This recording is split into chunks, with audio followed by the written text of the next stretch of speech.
Welcome back. Trending Surekha. ఇవాళ మనం మన ఇంటి ముందున్న ఆకుకూరతోటి కర్రీ చేసుకుందామా. ముందు దీన్ని హార్వెస్ట్ చేసుకుందాం. ఇది ఏం ఆకుకూర మీకు తెలుసా? గన్సిగడ్డల ఆకుకూర అండి. ఇది మనం గడ్డలు ఊరుతాయి అనుకుంటే వదిలేసేయచ్చు, లేదా మనకి ఆకు కావాలంటే ఆకు కోసుకోవచ్చు అండి. నేను ఆకు కోసమే ఇది వేసుకున్నాను. ఆకు వస్తే మనం కర్రీలో కానీ, పప్పులో కానీ, పులుసులో కానీ దేంట్లోనే యూస్ చేసుకోవచ్చండి. ఇవాళ నేను మీకు ఫ్రై చేసి చూపిస్తాను, చూడండి. ఇదంతా హార్వెస్ట్ చేసుకుంటాను. దాన్ని బాగా పీసెస్గా కట్ చేసుకొని ప్లేట్లో పెట్టుకున్నాను. దాంతోపాటు ఆనియన్స్ కూడా కట్ చేసి పెట్టుకున్నానండి. ఆనియన్స్ కట్ చేసుకున్నాను. మనకి తిరగమాతకు కావాల్సిన ఐటమ్స్ అన్నీ పెట్టేసుకున్నాను. మనకి తిరగమాత కోసం కావాల్సిన ఐటమ్స్ వేసేసుకుని దాంట్లో ఆనియన్స్ వేసుకోవాలండి.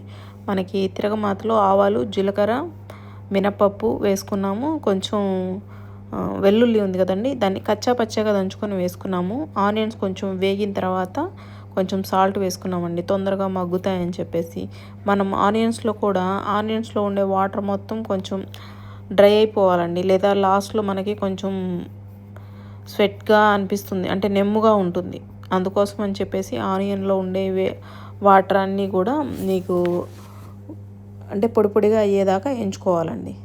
దాని తర్వాతే మనం దాంట్లో కారం వేసుకుందాము. ఇంతకుముందు కొంచెం ఉప్పు వేసేసాం కదా, ఇప్పుడు కొంచెం కారం వేసుకొని బాగా వేగనివ్వాలండి. మళ్ళీ చెప్తున్నాను, ఆనియన్ బాగా వేగితేనే బాగుంటుందండి టేస్ట్. మనం మూత కూడా పెట్టుకోవలేదు. మామూలుగా అయితే నేను పెడుతున్నాను, కానీ మామూలుగా మూత పెట్టుకోకుండానే ఎక్కువసేపు వేయించుకుంటే కొంచెం బాగా వేగేస్తాయండి. మనం ఆనియన్స్ వేగిన తర్వాత మనకి గన్సిగడ్డ ఆకుకూర ఉంది కదా, మనం కట్ చేసి పెట్టుకున్న గన్సిగడ్డ ఆకుకూరని వేసేసుకుందాం. దాంట్లో గన్సిగడ్డ ఆకుకూరని కడిగి పెట్టేసుకున్నానండి. కడిగి కట్ చేసి పెట్టుకున్నాను నేను. దాన్ని మొత్తం మనము ఆనియన్ వేగిపోయింది కదా బాగా, తర్వాత దీన్ని వేసుకొని బాగా కలిపేసుకోవాలండి. నేను కలిపే వీడియోస్ అవి మీకు చూపించలేకపోతున్నాను, అంటే ఒక ఫోన్తో వీడియో తీస్తున్నాను, అందువల్ల చూపించలేకపోతున్నాను. ఇది కూడా అండి, మూత పెట్టుకుంటూ కొంచెం మూత కంపల్సరీ, ఆకు పెట్టిన తర్వాత మూత కంపల్సరీ పెట్టాలండి. దీంట్లో మనం ఎట్లాంటి వాటర్ వేయలేదండి. వాటర్ వేయకుండానే ఇది ఊరినే మగ్గిపోతుంది.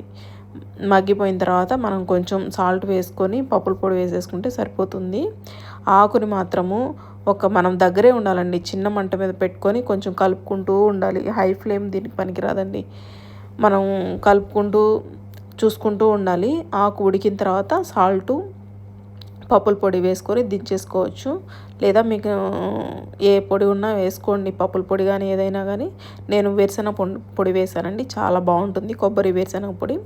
చూసారా, రెడీ అయిపోయింది మన గన్సిగడ్డ ఆకుకూర తాలింపు. చూడండి నా ప్లేట్ ఎలా అనిపించింది మీకు. దీంట్లోకి 2 చపాతీలు పెట్టుకొని తిన్నా కానీ చాలా బాగుంటుందండి. అన్నంలోకైనా బాగుంటుంది. ఈ పప్పుల పొడి వేసుకొని అన్నంలో మనం ఈ తాలింపుని నంచుకొని తింటే మొత్తం అన్నం తినేస్తామండి, అంత బాగుంటుంది. లేదా 2 చపాతీలు పెట్టుకున్నా కూడా చాలా బాగుంటుందండి. ఒకసారి మీరు వండుకొని టేస్ట్ చేయండి, ఎలా ఉందో కామెంట్ చేసి చెప్పండి. Thank you.